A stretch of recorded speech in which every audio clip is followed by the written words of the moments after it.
and you're watching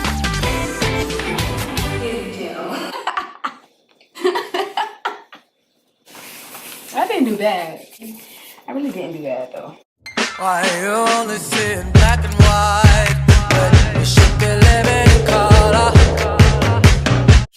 Hey everybody, welcome back to my channel. For those of you who have been here before, and if you're new, hello to you. My name is Janelle, and I'm here today with another DIY video for you guys of how I created this massive whiteboard behind me. Don't mind how I look today. I got my wisdom tooth pulled today. If I'm making it look easy, it's the meds, period, because it's not. Thank God for putting physicians, dentists, pharmacists on this earth to create this stuff.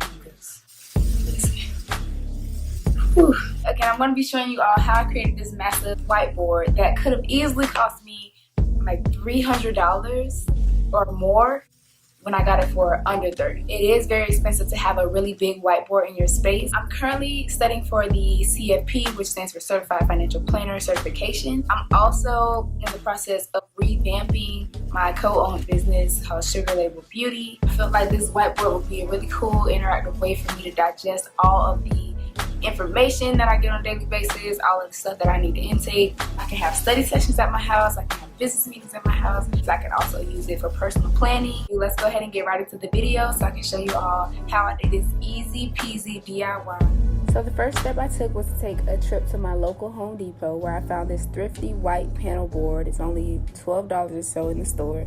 It actually comes 4x8 as a panel, but the employees can cut it down for you. I got it cut into two 4x4 pieces for myself. So I definitely underestimated how I was going to get this in here. I was going to make one more stop, but I had to do this. So it's not going to go anywhere. Oh. And I also found these tiny PVC pipes. I think that's what it's called, PVC, and it's basically used as a border. I also have markers, spray, and eraser from Expo that I got from Walmart. But with the PVC piping or the little border I have, I'm just gonna go around the perimeter of the board because it is rough around the edges and just place that on. I do suggest that you use a little bit of glue. I didn't use any glue, and I wish I would have gotten some, but it just helps it look not so rough around the edges.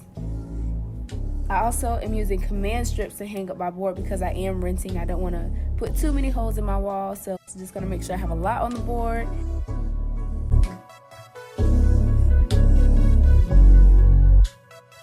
And just placing 3 on each side of the board that I'm going to designate at the side, and 1 in the middle of the top and 1 in the middle of the bottom. And I did place them all horizontally so it carries the weight how I want it to. You do need to measure your space, make sure you're putting it in the place you'll be pleased with it, because you don't want your board to be crooked.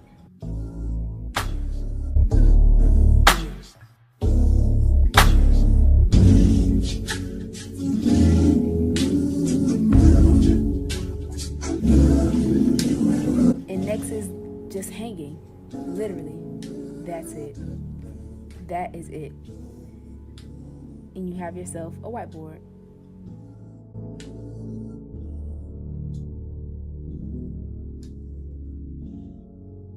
So thank you all for watching the video. I hope this was helpful. Don't forget to like, comment, and subscribe. And if you have any questions or concerns, leave them down below in the comment section. Also, follow me on Instagram at JanelleMW, same as my YouTube name. And I will see y'all in my next video. Bye.